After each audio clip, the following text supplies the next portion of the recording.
As a closing question, I thought we might go down the line, starting with Dan. And what I'm wondering is, what is the number one thing on your wish list that you're really hoping that the Neuralink device will do over time that you're working towards? So my background is in visual neuroscience, and one of the things I think has great potential for the Neuralink is to provide a visual prosthesis for people who have retinal injury or blindness through eye injury. You can essentially plug a camera directly into the visual cortex and stimulate with an enormous array of thousands or maybe tens of thousands of electrodes to recreate a visual image. And in time, perhaps you can use that same technology in people who haven't lost vision to produce some kind of heads-up display, something like Terminator or something like that. Wonderful. In fact, it's worth saying that, like, over time, we could actually give somebody supervision. Like, you could have, like, ultraviolet or infrared, or see in radar. You could basically name your frequency. You can just dynamically adjust the sensor or have sensors that feed into the visual cortex across a wide range of frequencies and actually have superhuman vision. Yeah, so for me, telepathy. So I think it's incredible amount of effort to put your thoughts into a set of words, and it comes out completely compressed. So being able to do that seamlessly without being able to compress it with all of the mechanisms would be great.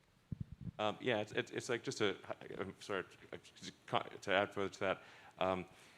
In fact, when I did the Wait But Why article, I think Tim thought I said consensual telepathy, but I said conceptual telepathy.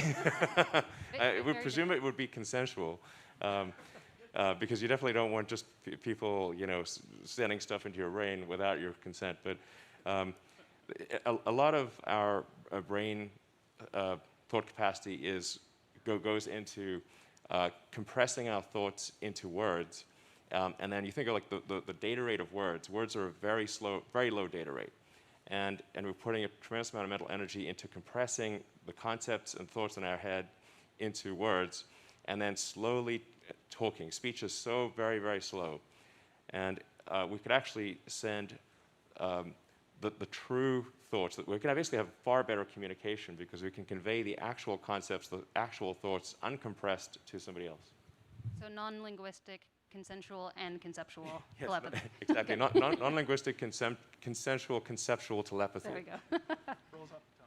Yeah, I've actually been excited from the beginning sort of about the side benefit of these devices. I sort of see them as essentially like an oscilloscope to a printed circuit board is our device to the brain, where just by virtue of having this in there and being able to see what's actually going on, you'll end up learning a ton about how the brain works.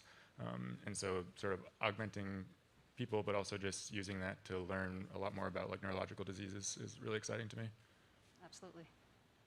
So to sort of follow up on Elon's thoughts, I feel, and I imagine a lot of other people feel the same way, that there's a lot of sort of trapped creativity in your mind. You can, for example, close your eyes and conjure up like an incredible, like Dali-esque scene.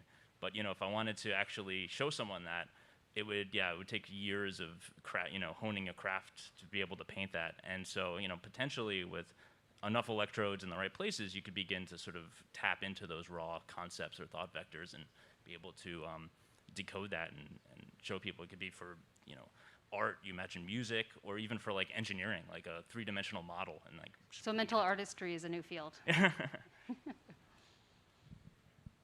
I like to think about ways to interface devices with biology better. And so one of the things I'm looking forward to is getting this thing to be less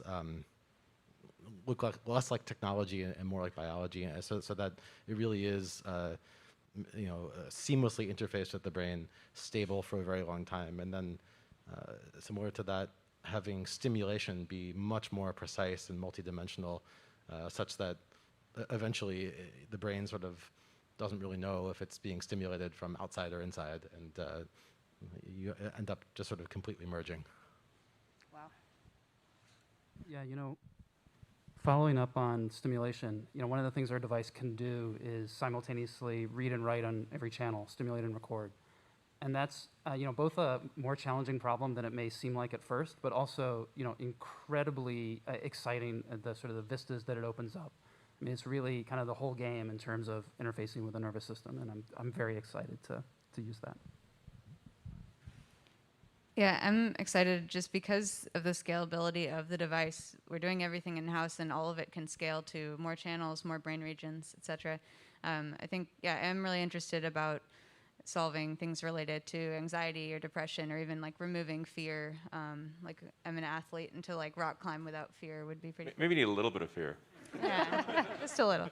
And also, it'd be great if we could make the pigs fly, but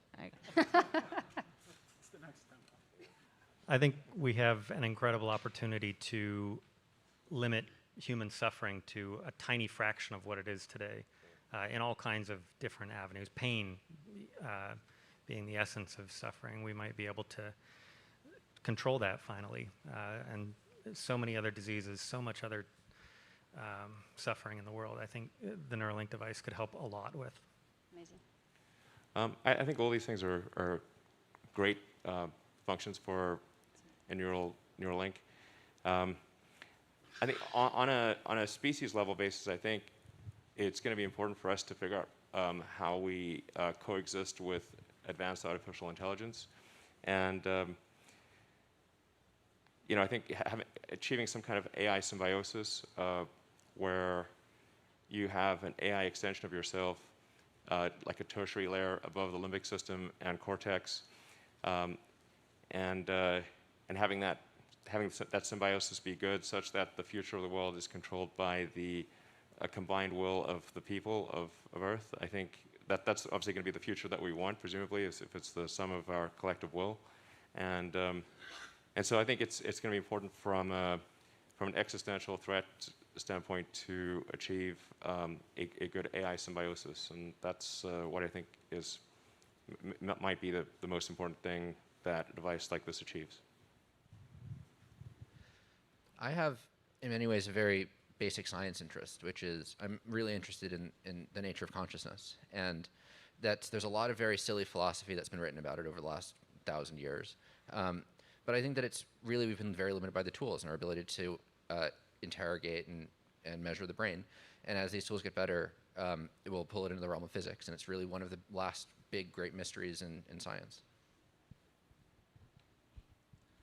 So for me, can you imagine a disease-free future? A future where you know what's going to happen to you before it happens, so you can prevent it.